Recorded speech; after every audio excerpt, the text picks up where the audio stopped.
रात का सन्नाटा ठहाकों से गूंज रहा था, पर विजय के कानों में उन चीखों की गूंज अब भी बाकी थी, जो महीनों पहले आग की लपटों में कहीं खो गई थी।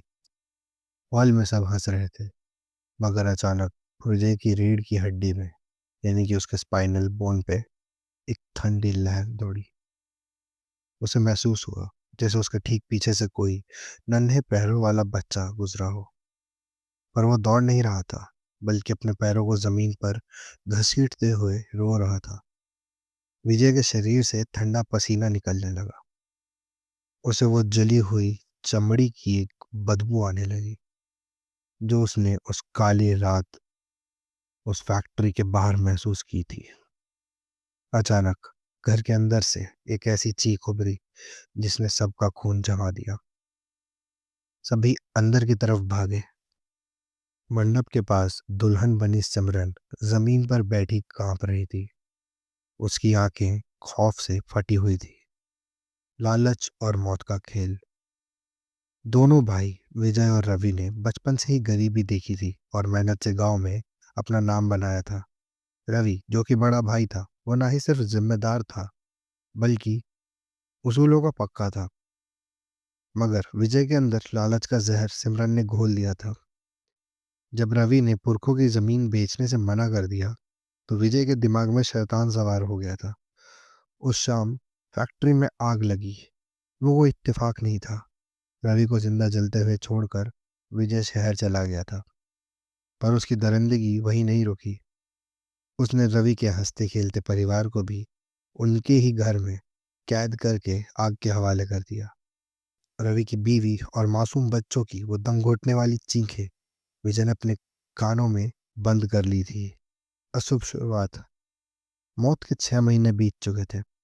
विजय की शादी सिमरन से तय हुई, मगर रवि की आत्मा शांति से जाने वालों में से नहीं थी।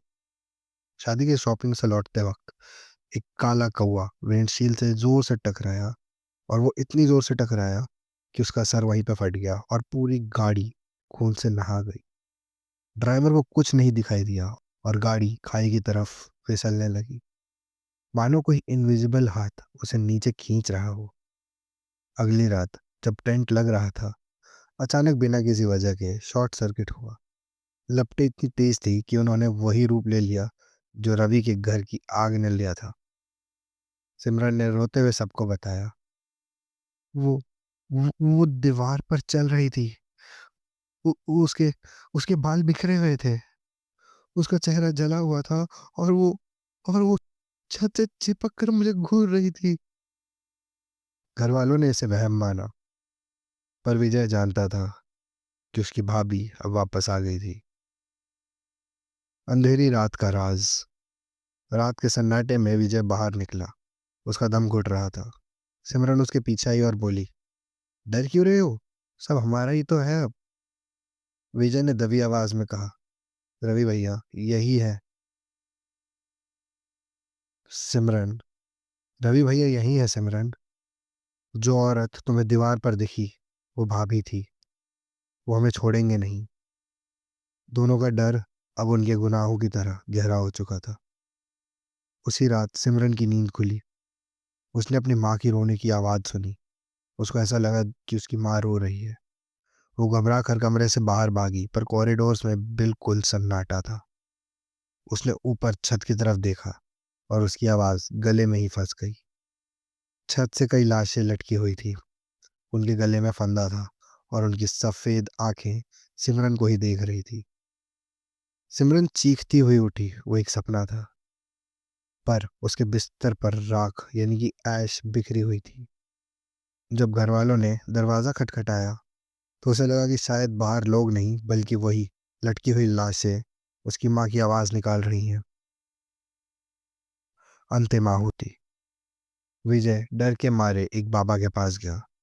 बाबा ने मंडप के चारों तरफ एक घेरा बनाया और कहा, जब तक तुम इस घेरे के अंदर हो, कोई आत्मा तुम्हारा कुछ नहीं बिगाड़ पाएगी। शादी की रात आई। मुहूर्त देर रात का था। सिमरन ने भूख मिटाने के लिए बाहर से खाना मंगवाया। उसने घेरे की मर्यादा का ध्यान नहीं रखा। जब फेरा शुरू होने वाला था, तब पंडित जी ने कहा, दुल्हन का घूंघट उठाएं। विजय ने मुस्कुराकर सिमरन की तरफ देखा, पर उसे सिमरन की आंखें एकदम काली और बेजान लगी। उसके शरीर से वही जली हुई बदबू आ रही थी। जैसे ही विजय ने हाथ बढ़ाया, सिमरन ने एक शैतानी चीख मारी। उसके हाथों के नाखून लंबे और काले हो गए। उसने विजय का गला पकड़ा और उसे उठाकर सीधा मंडप की भयानक आग में फेंक दिया। सिमरन खुद भी उसी आग में कूद गई, पर उसके चेहरे पर डर नहीं, बल्कि रवि की बीवी की वही भयानक मुस्कुराहट थी।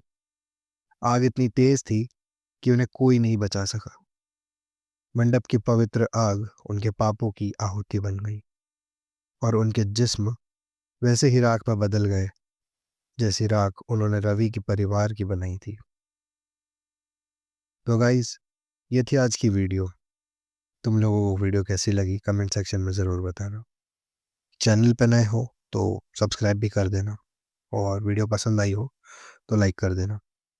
मैं प्रिंस चलता हूँ, फिर आऊँगा किसी हॉरर स्टोरी, किसी नए किस्से के साथ। तब तक के लिए stay curious. Thanks for watching.